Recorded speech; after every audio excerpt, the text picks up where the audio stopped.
nos preguntaban si usted sabe cuál es su tonal Sí. y si nos los quisiera compartir o no, o como usted guste. Sí, bueno, generalmente no lo decimos así, pero no quiere decir que sea un secreto totalmente, sino la familia. Lo supe porque en la familia, sobre todo mamá, mis tías decían eso. Yo soy atonale, me corresponde a mí, porque nací en tiempo de mucha lluvia. Ajá, y eso me decían, tía tonale. Ajá, así me decían. Mucha gente nos pregunta cómo puede saber su tonal. Entonces, si nos pudiera aclarar un poquito de cómo es ese proceso o esas ceremonias. Bueno, a estas alturas del tiempo, después de la conquista, cuesta trabajo porque no hay ningún libro en las comunidades, dejamos de escribir y muchas cosas son de tradición oral, ¿sí? Y entonces sí se pueden identificar algunas cosas y como les digo, generalmente no se escriben, no se platican, sino se quedan ahí en la familia, se quedan ahí entre la partera, el partero, porque también hay parteros. Es algo que pues ya no es fácil identificar, pero sí como nosotros, como en la familia o en el pueblo, no era cosa secreta cuando alguien decíamos, ese es Chichitonale, porque los perros van detrás de él, ya se lo quieren comer, ya, y es donde descubríamos, es donde dice la gente, ese es un Chichitonale, Chichitonale, su tonal es de perro, ¿sí? Es perro, o sea, ese animalito le correspondía, digamos, ¿no? También va con la idea de Nahual, ahí sí, o por las fechas en que nacieron. En mi caso, pues no vieron en ningún papel, ni me dijeron, la partera lo dijo, no, sino como por tradición, por costumbre y en la lengua parecía que todos los niños que nacían cercanos a los tiempos de lluvias es un atonale. Y además si te lo dice mamá, papá o la abuela, pues nosotros debemos creer algo de eso, ¿no? Pero como decíamos, vale a manera de repaso, pero si un niño nace, como decíamos en la otra ocasión, con dos remolinos, algunos dicen dos corazones o dos espirales, ome cuayolos, ome tonali, aquí en la cabecita, entonces es águila, su esencia, su tonal es águila. O, por ejemplo, cuando lo escuché también en la casa, decían, si un niño nace cuando hay, como ahorita que llueve, hace mucho sol y de repente llueve, es una lluvia bonita, bonita, que es fresca, ¿no? Refresca, porque está el solazo y de repente es así, es bonita, así hasta quiere uno ir caminando, así mojarse, porque es muy bonita esa lluvia. Entonces se dice, es tiempo de venados, es cuando nacen los venados. Y si un niño nace, niña nace, entonces es venado. Así decimos, o sea, muchas cosas están así de tradición nada más. Así algunas cosas se pueden saber, pero me parece que no es la única forma de saber el tonal de alguien. Según esto, los tonalpoque, los que sabían leer el tonalpohuali, lo leían en el papel, pero nosotros hace tiempo que no escribimos. Desde a partir de la conquista, o no sé si en un momento sí se escribió algo, pero hoy en día en la Huasteca muy poco se escribe. Hay una forma de escritura que es cortando papel, y el que corta papel sabe qué símbolo está cortando. Si es el sol, si es la tierra, si es el maíz, si es otro, ¿no? Si es el rayo y lo platica, lo dice. Claro que no, eso no es cotidiano, ni es dominio de todos, sino una persona que se especializa, que ha sido vista, que tenía posibilidades, capacidades para hacer eso, para hacer ese trabajo. Y entonces, pues seguramente, pues sí podemos encontrar más cosas en el mundo náhuatl actual, pero tenemos que ponernos a leer y a trabajar y a empezar a escribir otra vez estas cosas, ¿no? Pero en la tradición oral a veces da pena no creer a los abuelos, a las abuelas, porque uno lo va comprobando, uno lo va viendo, ¿verdad? Lo va viendo cómo tiene sentido y a veces coincide con los documentos, coincide con los mitos y coincide con otro pueblo, ¿no? Aunque sea lejano o aunque sea de otra lengua, ¿sí? Ya que lo platicamos en español, hay muchas cosas que coinciden en este sentido de la personalidad, de la esencia de las personas, del cómo somos, del cómo nos conducimos, de cómo puede ser el destino por las fechas en que nació.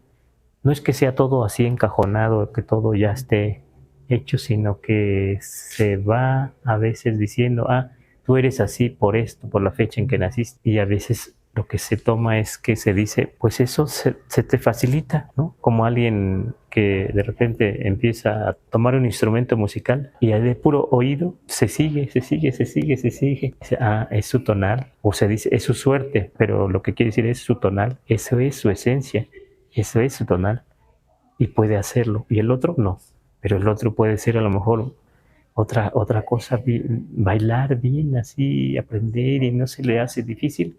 Ah, es que es su tonal, es su tonal. Entonces sí tiene que ver con destino, esa esencia que nos toca, ese regalo o Wentli, como decimos también, porque saber del tonal, eso también se llama Wentli, que quiere decir como una ofrenda de la naturaleza. La naturaleza nos da una ofrenda, pero ya cuando llegan los españoles, Wentli equivale a limosna, aunque Wentli también es ofrenda.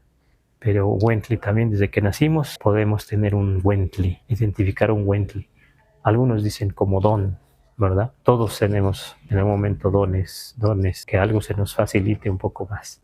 Acá el compañero es un bordador, yo no le entraría por lo menos al bordado, por lo pronto, ¿verdad? Me gustan los bordados. Acá el compañero es músico, yo me compré como 3 guitarras, nunca aprendí, nunca tuve oído y nunca tuve la facilidad. Cada quien, ¿verdad?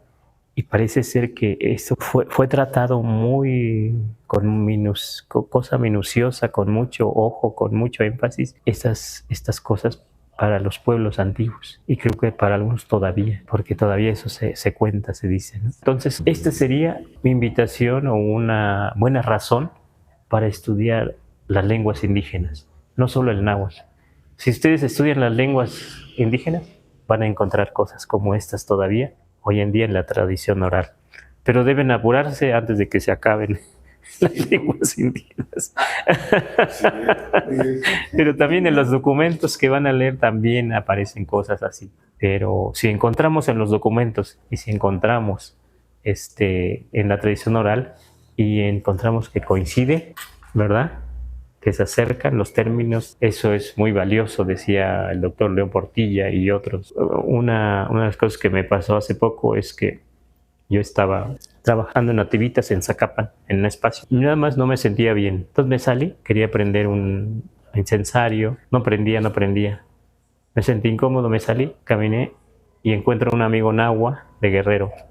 Y le dije, estoy trabajando allá, en tal lugar, en tal espacio, si quieres ir, ve al ratito. Y ya fue, llegó, nadie más llegó, pero llegó él. Yo encendí el incensario y todo eso. Hicimos pequeña ceremonia por encontrarnos y todo eso, ¿no? Y de repente me dice, todo lo que está diciendo y lo que está haciendo, mi papá lo hacía, muy parecido. Y me dice, le decían en el pueblo, Tlamacashuehue, Huehue, anciano, aunque no sea tan anciano, le pueden decir huehue. Tlamacas es de Tlamacasqui, como especie de ofrendador, dador de cosas, ¿no? O sea, que hace ofrendas a los elementos naturales. Y yo luego, después, hojeando un libro antiguo, aparece el término en Tenochtitlan, decía que había en Tenochtitlan una especie de sacerdote, Tlamacashuehuentzin. Pues nada más la diferencia es el sin, pero seguramente allí también le podían poner sin, Tlamacashuehuentzin. Pero él me dijo, le decían Tlamacashuehue, ya escrito en Tenochtitlan, Tlamacashuehuentzin. Eso me causó mucha alegría, me dio mucho regocijo, o sea, encontrar esto en la tradición oral, encontrar en los libros antiguos de hace más de 400 años, así, fue algo valioso. Eso nos puede pasar a todos si estamos en este camino de buscar, de investigar, de preguntar y de aprender alguna lengua indígena. Nos preguntaban hace rato si espíritu puede ser como un equivalente, ya en traducción, a tonal, si nos pudiera responder esa duda. Ese es un problema que hemos tenido de traducción. Yo siempre he traducido Chicome Xochitl, hasta tengo un poemario donde dice el espíritu del maíz. Así lo traduje. Además porque otro paisano así lo traducía. Pero alguna ocasión, escuchando a un maestro de por allá también, él decía que el maíz no tiene espíritu. Y me quedé tambaleando así, ¿no? Claro, en el español se identifica bien para algunos, pues, el término espíritu y alma, ¿verdad?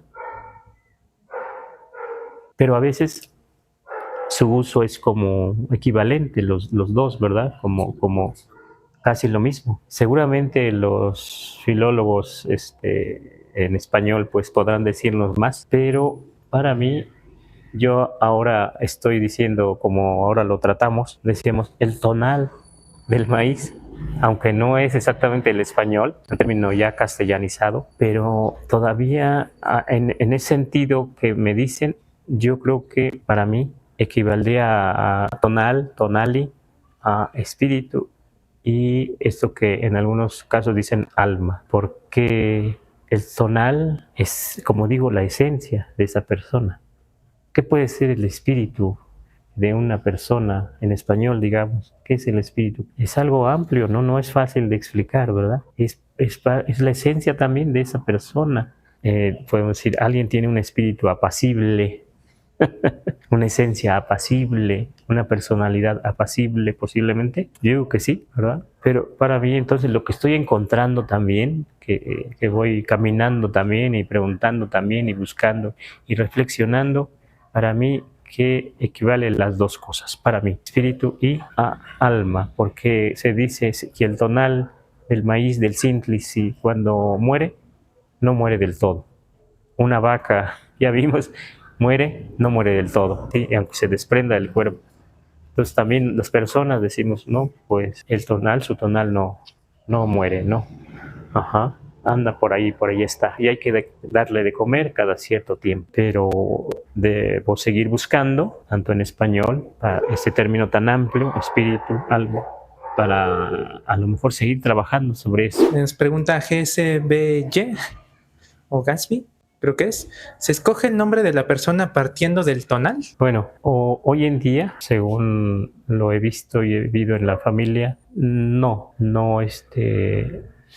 se parte, o sea, hoy en día por el mestizaje también y porque mucho lo que se ve desde que llegan los españoles, ellos al bautizar ya ponen un nombre, imponen un nombre castellano, ya del santoral. En algunos casos sí se conserva, como en este caso a mí me ponen Santos en el nombre porque dice mi madre, decía que ya murió, que ella vivió con un tío, la apoyó ese tío en su familia, estuvo ahí y de ahí conoció a mi padre y ya se casaron y como era su tío y se llamaba Santos, dice, pusimos Santos. Pero esto de Atonale me lo decía también una tía, no recuerdo si mi madre, pero sí una tía me lo decía, hermana de mi papá, eso me decía. Y no lo usó como nombre, sino como una identificación muy para mí, ¿verdad?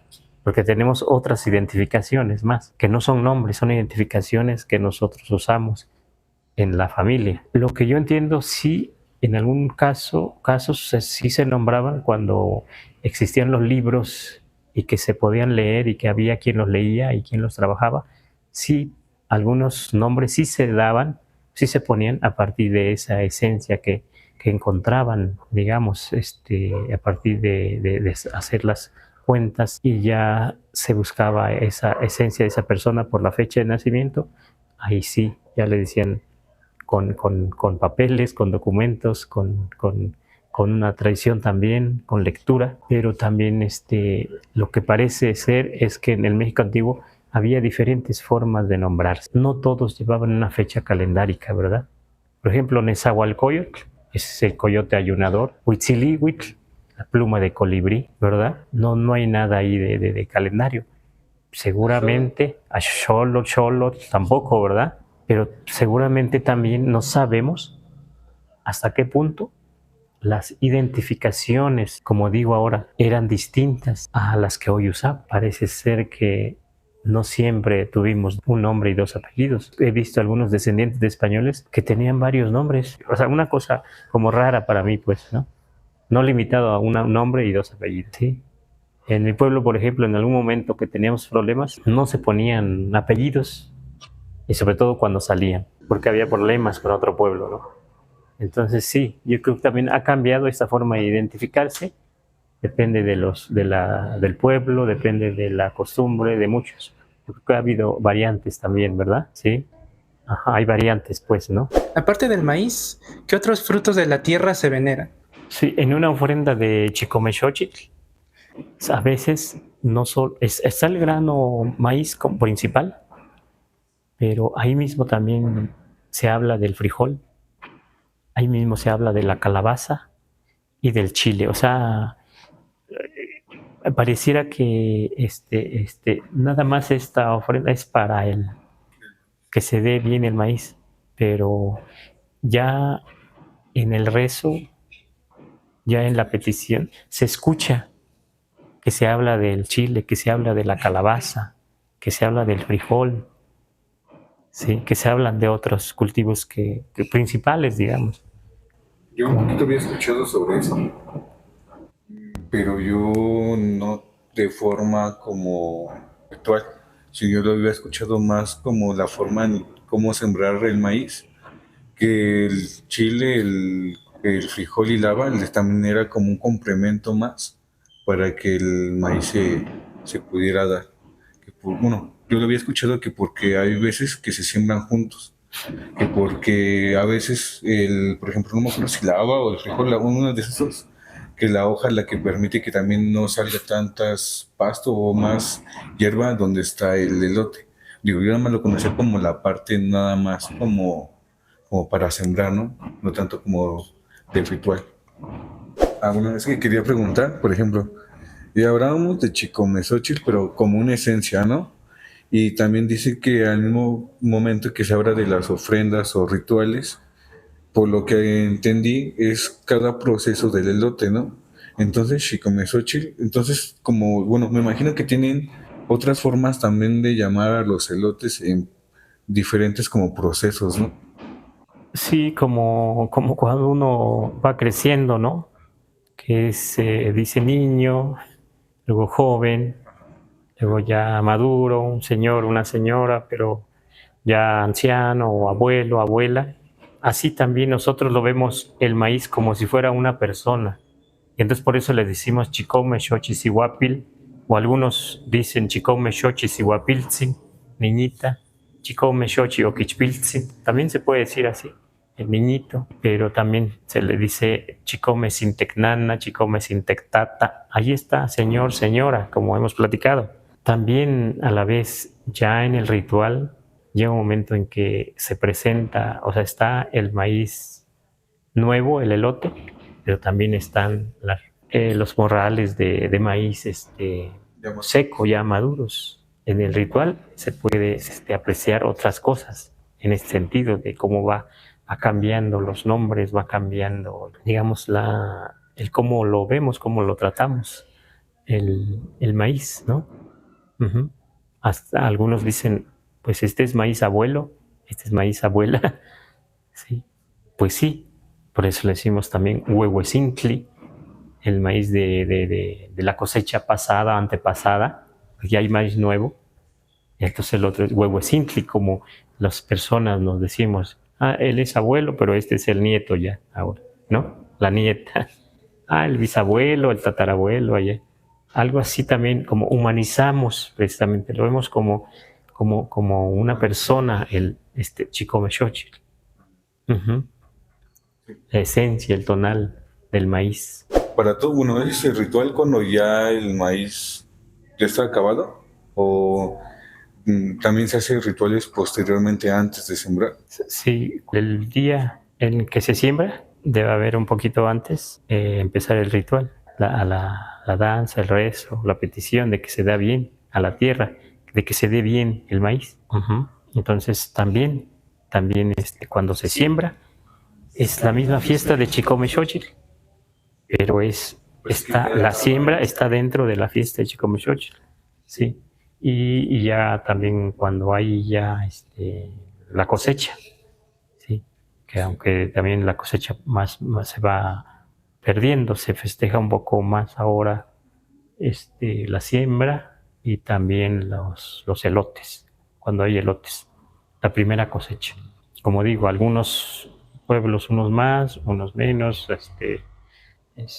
de algunos más grande la fiesta, o a veces una fiesta colectiva de varios pueblos. Dice Roberto Salazar, antes de la ofrenda de Lomanilistli, primero es la petición de lluvia. Saludos cordiales, gracias. Sí, bueno, en estas fechas, por ejemplo, se va a sembrar, por ejemplo, a finales de mayo, o los primeros días de junio, por ejemplo, hablo de la zona huasteca.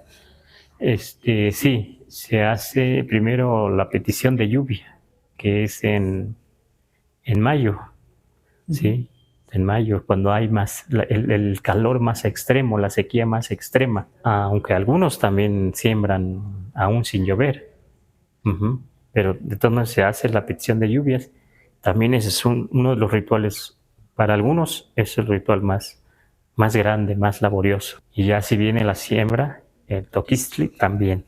Otra fiesta, otro ritual, así. Otro comentario de aquí de YouTube, dice Janet Gómez, muchas gracias por su compartencia y pregunta, ¿nos puede platicar si Chicomexochitl tiene alguna relación con Chicomecoatl? Lo que entiendo ahora, cuando era niño, pues no sabía yo de Chicomecoatl o Chicomecoatl, como decimos, no sabía, pero también he trabajado sobre eso y hemos platicado aquí un poco.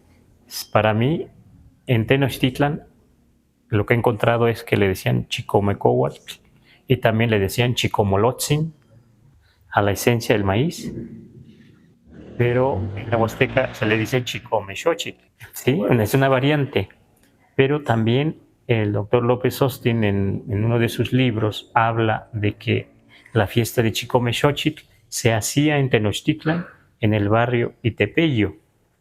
No sabemos si sí era no dice más que eso, que la fiesta de Chicomexochitl se hacía en el barrio Itepeyo. No he encontrado dónde está ese barrio y no he encontrado si sí se refiere justamente al maíz o a otra fiesta, una fiesta calendárica. Yo pienso que puede ser el maíz, pero sí, Chicomecoatl, yo lo entiendo ahora que una variante, una forma de decir la esencia del maíz. Para mí que también había la idea de dual. ¿Por qué les digo de esto? Porque aquí Chicomecoatl es algo metafórico. Chicomexochitl es algo metafórico, ¿verdad? Ya dijimos que es un elote que tiene 7 junto al cabellito, 7 hojitas a manera de flor, por eso lo llamamos Chicomexochitl. No es exactamente flor, son hojitas, son 7 hojitas, pero son 7.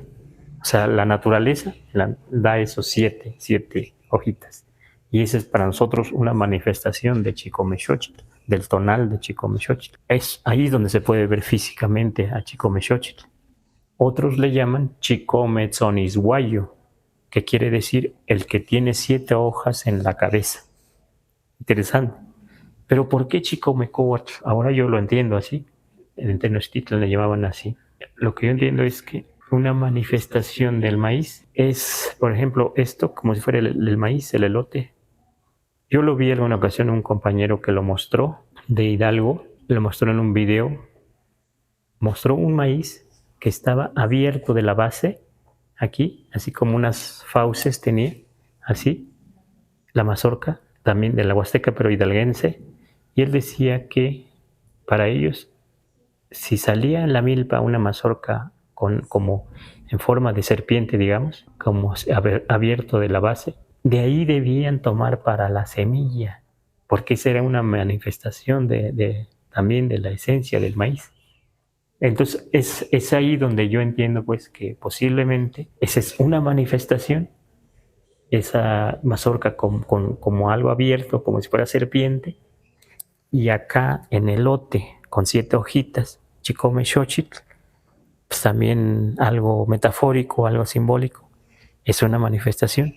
Pero el maíz es tan mágico que no tiene una sola manifestación, su tonal, su esencia dual, tiene varias, ¿sí? Una es que sea como serpiente, la mazorquita, otra es como los 7 hojitas, pero hay otra donde a veces en una sola mazorca están 7 juntas. Es algo más difícil de ver y aún esta mazorca en forma de serpiente también es algo difícil de ver, pero yo entiendo eso. Nosotros nombramos como variante Chicomexochitl, en la Huasteca. Y para Chicomexochitl pues hay danza, hay rezo, hay ofrenda, hay lo que llamamos su comida, hay relatos, hay mitos, está su casa. O sea, es muy, o sea, por eso es valioso, por eso somos de maíz. Pues en Tenochtitlan, ¿qué es lo que podemos ver? Ya no hay nada en la ciudad, pero podemos ver los códices que dejaron todavía plasmados, los tlacuilos, algo, y también las esculturas, las piedras, ¿no? Eso es lo que nos queda.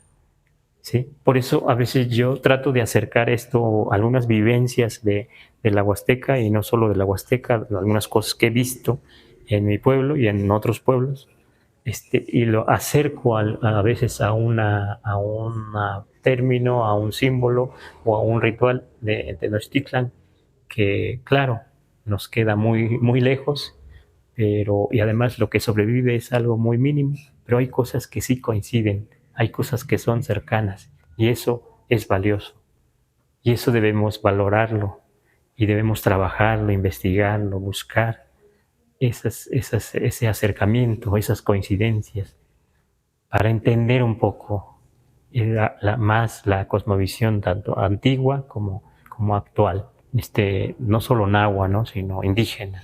Gasby, por ejemplo, tiene una pregunta, pero creo que ahí se quedó con la duda. Dice, ¿se juntan dos maíz, uno hembra y uno macho?